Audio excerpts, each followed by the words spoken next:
I could never have imagined the impact cancer would have on my life.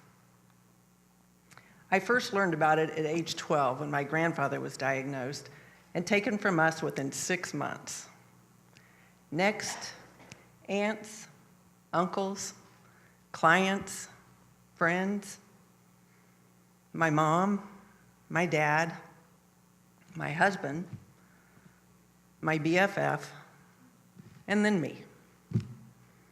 In June 2010, I was diagnosed with adenosarcoma of the uterus, a very rare and aggressive cancer. My pathology report started off with the words, "This is a very difficult and unusual case." Words that shook me to the core. My treatment would be a complete hysterectomy, followed by inpatient chemotherapy with a 72-hour continual drip. That's right, 72 straight hours, requiring me to be hospitalized for 5 days, every 21 days, for 14 months. I could not believe my ears. Even with all my experience and exposure to cancer, I had never heard of such a lengthy treatment. And to say I was scared, it's an absolute understatement. Oh, and one more thing. There are no known survivors to this metastatic cancer anywhere. This cancer has a very high recurrence rate. It will hide and reappear anywhere it wants, anytime it wants. This worry has definitely kept me awake at night. But I have reconciled with God that whatever His will is, I'm okay with it. And it doesn't mean that I don't panic every time something seems strange in my body. But I rejoice each time I learn it is not a recurrence of the adenosarcoma. But panic is exactly what I did in August 2014 when I found a lump in my left breast. It was biopsied, and the result was breast cancer. Woohoo! I only had breast cancer. Everyone thought I was crazy to be happy it was just breast cancer.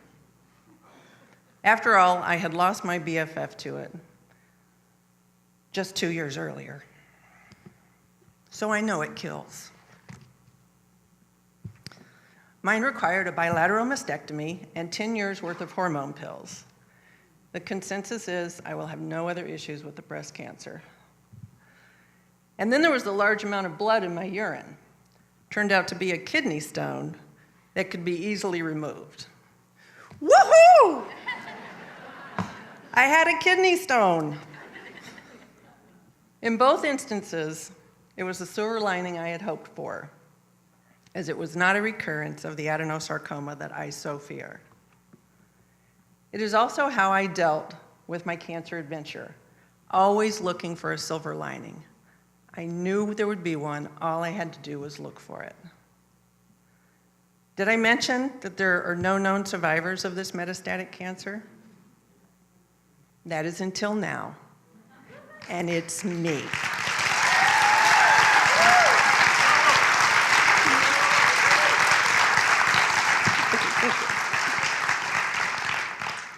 I am the sole survivor of this metastatic cancer, but I will not be the last. My oncologists have told me I'm already a miracle, and they are sure I'll be the one to change the statistics. I realize I'm different. My husband tells me every day how weird I am. So my second act is very unstructured. I haven't created a foundation or targeted a select group of people to help. My second act is conducted in more of a free spirit kind of way, and poof, just somehow word gets to people who can benefit from my story. Sometimes it's a neighbor calling me, telling me about a friend with cancer, asking if I'd be willing to talk to them. Other times our minister asks me if I could speak to a congregant with a new cancer diagnosis.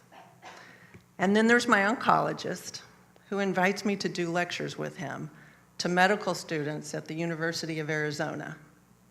I tell the students firsthand about cancer survivorship and describe the role that they will play in that survivorship as doctors. Sharing with others how I survived what my oncologist calls a nasty-ass cancer, and not only live, but thrive. That is my second act. When treatment was over and I was declared in complete remission, it was time to get back to a normal life. But I was different then, and I intend to be abnormal for the rest of my life.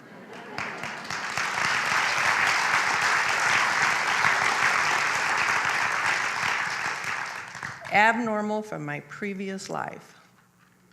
I feel God has given me a chance to wipe all that out and start over. Everything new, everything different, and this time, everything true.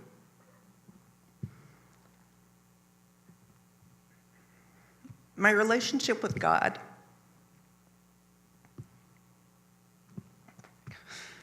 grew profoundly, starting with diagnosis day. I witnessed firsthand how miracles do happen and how God always gives you what you need when you need it, always in divine order. I see God in everything now.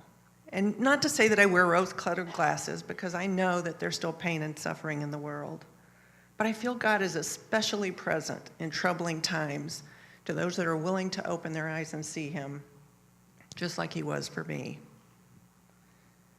Our church has a prayer chaplain program, which provided me 2 prayer chaplains throughout my adventure. They're here somewhere. This was absolutely a godsend for me. They visited me weekly for 14 months and simply prayed with me. That's it. They prayed with me. This spiritual support was such a blessing, and I know it is one of the largest reasons why I survived. So I developed a yearning to pay that forward. And I am now a prayer chaplain at our church, and I have the honor of praying one-on-one with anyone who needs or wants prayer. Never, thank you. Never in my previous life would I have seen that coming. My oncologist did genetic testing after the discovery of my breast cancer to find out what my cancer risk was. I was thinking it was pretty high. I've already had it twice. But he wanted to specifically know what gene mutations I might have and what other cancers might be on the horizon for me. The results are I have an ATM gene mutation, which I got from my dad, who was recently tested. Thanks a lot, Dad. Making me at risk for uterine, breast, and pancreatic cancer. I've had 2 of the 3. Since pancreatic cancer is difficult to diagnose, my oncologist suggested that I enroll in the early detection program at the Virginia Piper Cancer Research Center. This program specifically screens for pancreatic cancer. I am now part of that clinical trial, helping cancer researchers come closer to early detection and, more importantly, potentially a cure. During my cancer adventure, I sent out regular email updates to keep family and friends informed. I received overwhelming responses back, mostly telling me how well I write and I should consider writing a book. So I took them up on that challenge. However, when I lost my BFF, I also lost my desire to finish the book. But in the last 4 months, with the encouragement of the most supportive husband in the world, I finished it.